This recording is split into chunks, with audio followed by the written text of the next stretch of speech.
Hello everyone, Dimitri Mello here, the Soccer Excellence Mentor, and today we're going to be analyzing the essence, the DNA of Guardiola's Barcelona.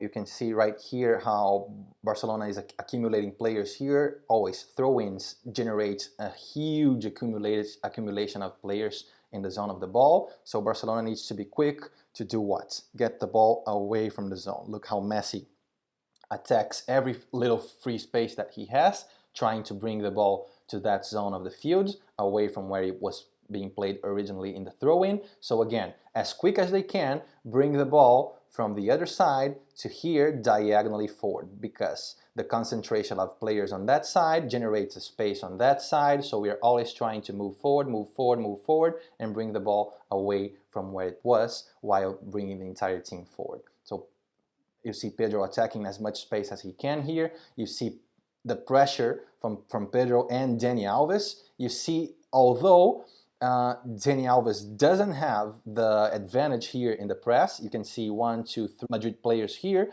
It's not a matter of numbers, it's a matter of mindset. It's a matter of attitude, it's a matter of psychology. If you keep pressing, no matter what, you show the other team what you're up to, what really is your idea of the game, and what you're going to death with. The plan is to press and take away time and space.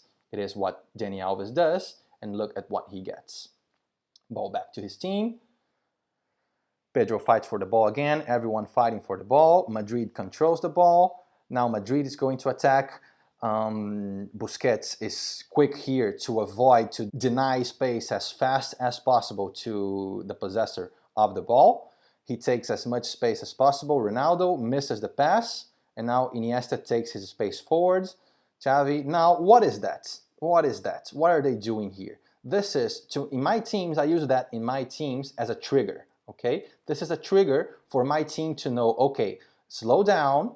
This is 2-0 already, 2-0 already, okay? So slow down, regain possession, our team is closed, we just recovered the ball, the 3 midfielders are together, there's no width yet, so just calm down, do not attack, maintain possession, demotivate the opponents from pressing, and keep the ball. So now Xavi is just keeping the ball, Messi too, so this is what people think is tiki-taka. This is not tiki-taka, guys, this is a trigger. Okay, this is just triggering time for the team to open wide again and make the play again. So you see, no will to move forward. They're just opening the fields, opening spaces, and once spaces have been opened, they're going to try to attack. Now, David Villa is here, Pedro is here, Messi is here, and Dani Alves is attacking through the middle.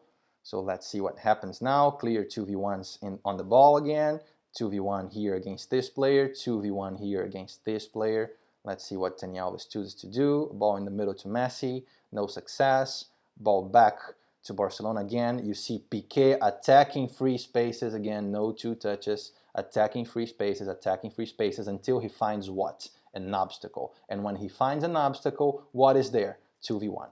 A 2v1 to beat that obstacle, a 2v1 towards the middle, and a ball wide to David Villa. Let's see what he chooses. He chooses to do that ball wide. You see David Villa completely adjusting his body to be able to control with his left leg, not his right leg, so he maintains his advantage in the play, takes his space, and you can see the 2v1 from Iniesta as David Villa was attacking that space against this player. So Iniesta moves the ball backwards. Why? 1, 2, 3, 4, 5 Madrid players to 2 Barcelona players. So ball backwards, let's get the ball away from here, let's find a space where we have numerical advantage. So moving the ball all the way from the other side, clear 2v1 against this player right now, again 2v1 enforced, now there's a 2v1 here, and Xavi is moving here to get maybe that pass from Messi. Let's see if that happens. No, Busquets chooses not to do so, moves the ball backwards again. As there is that pressure, there's this 2v1, so let's see what happens. Busquets takes his space again. Guys, the 2v1 is always an opportunity to pass or to dribble, okay? For example, let's say this is a 2v1. No, let me look for a better situation here. For example, right now, this is a 2v1, okay? So if this player chooses to cut the pass, of course Iniesta is going to has to move the ball forward. That's what the 2v1 is for. The 2v1 is to keep moving the ball forward either through a pass or attacking the space while dribbling. That's the goal. Okay? So quick 2v1 here. Why the wall pass? Because 3 players on him, that's the goal of a wall pass. Ball back to Iniesta after having attracted 3 players towards Messi. So there's more space for whom? To Xavi here to control with his right leg and move the ball forward. Let's see what he does. Right leg on the ball, moving the ball forward. There's a 2v1 here against Marcelo if Marcelo chooses to press.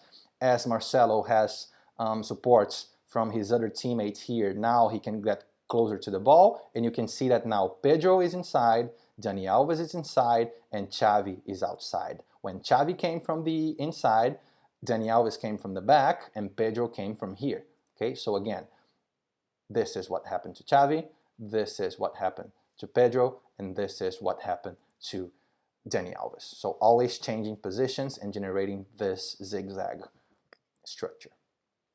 So Dani Alves is facing a 1v1 here, only 2v1 here, but Iniesta has another player on him, so it's more like a 2v2, although Iniesta can receive that ball, but Xavi is trying to make that 2v1 against that player, so there's a clear 2v1 to enforce against that player. Pedro unmarks himself towards here as the third man to connect Dani Alves and Xavi.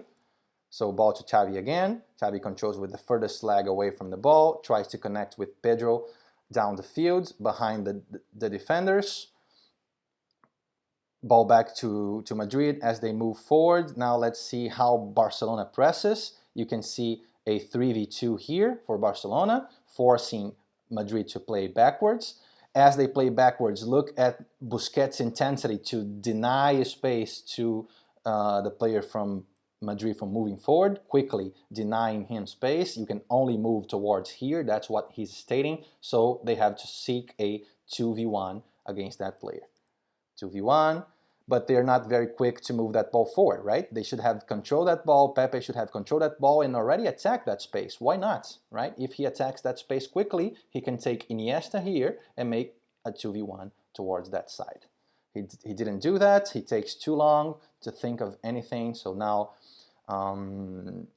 Barcelona is completely structured again, recovers the ball, bad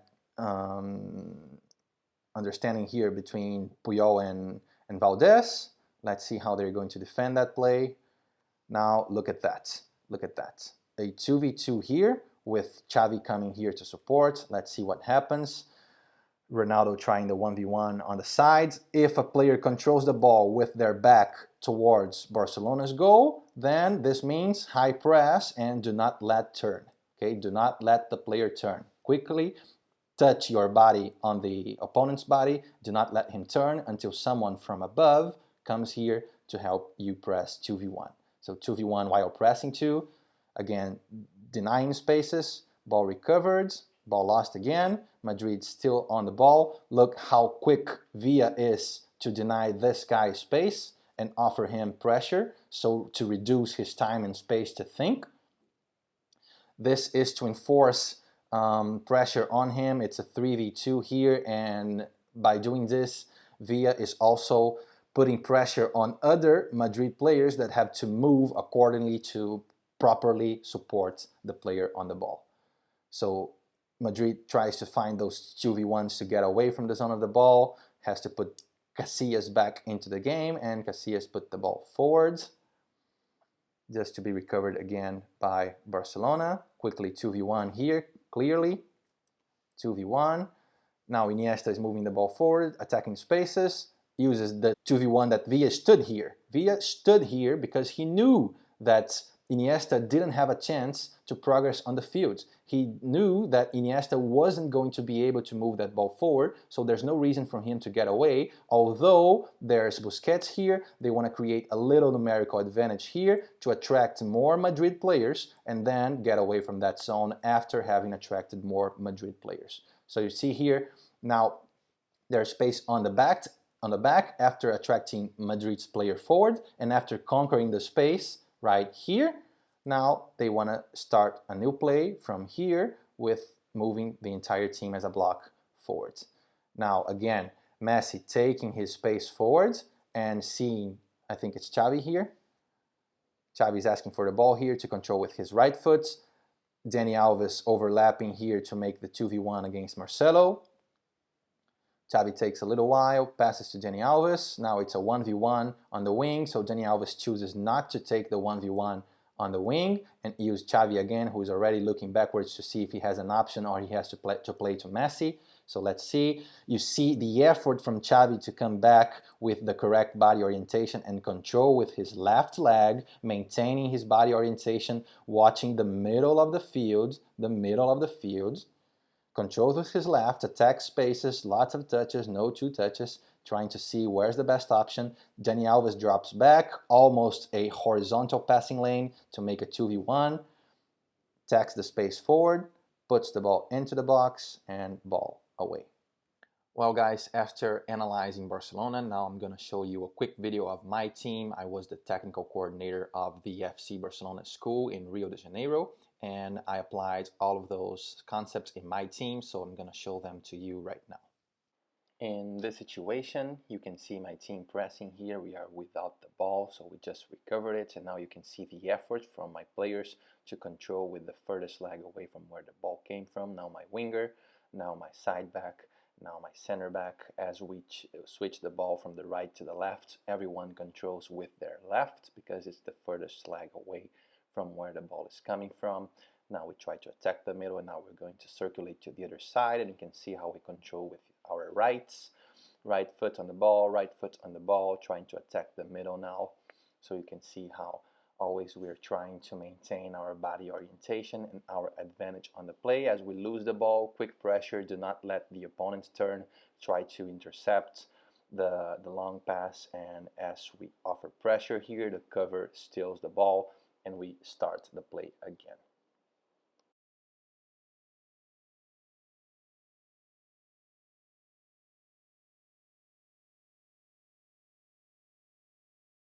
In this other situation, you can see how we are attracting the opponent's team towards that side of the field. There's nothing for us here really, too many of their players in that side, so we're now just trying to move the ball to the other side after attracting this to this side. So we quickly move the ball to the left to try to seize any possible spaces to move a little forward, as we just did.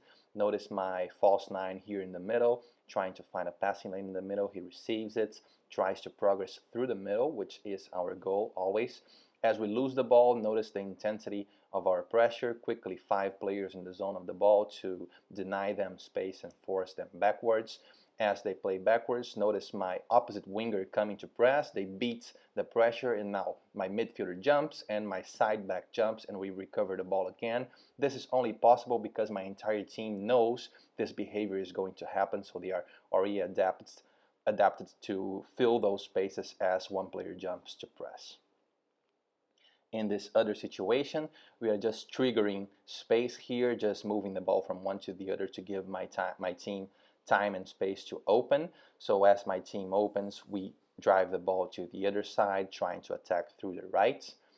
So there's no space there, they close the spaces, so we quickly bring the ball backwards and try to circulate to the other side as quick as we can, because now the space is in that side. So quickly moving the ball to the left as my midfielder receives the ball here, because my winger is pushing them backwards. He sees the space. Look at how attacking the space is the priority, not passing the ball, but attacking free spaces. We move the ball towards the box and create this opportunity.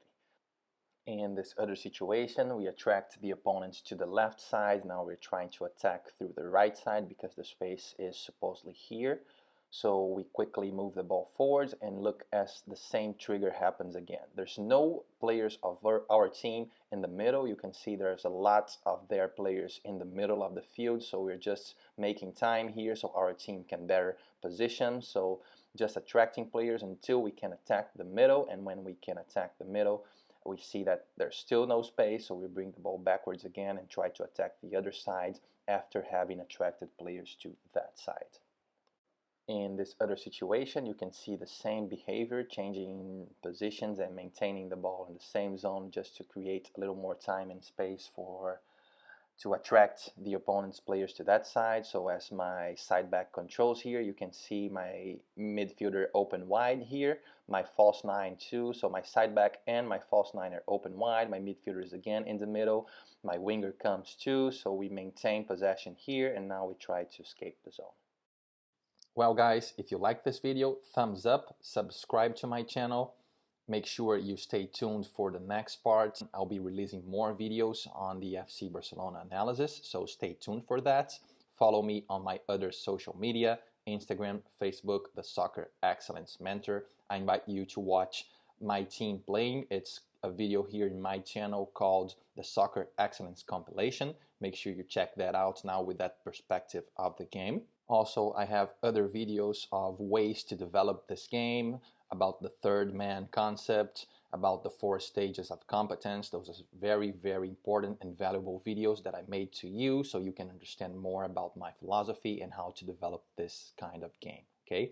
Also, this is just a few minutes of video, and I was able to show you exactly the DNA of that Barcelona and how to do it, and in my team how I am able to do it. So imagine a meeting with me, a one-on-one with me, so I can analyze your team with you, help you design drills, exercises, understand what's happening, and drive your team towards this kind of performance. This is very valuable. So if you're interested in that, make sure you send me an email, thesoccerexcellecementor@gmail.com. Also, check my free course called Soccer Coaching Express. It's a series of 14 videos where I drive you through all the basic concepts a coach should know to develop this kind of performance in their teams. So again, subscribe to my channel, thumbs up if you like this video, and let's all drive our performance towards excellence.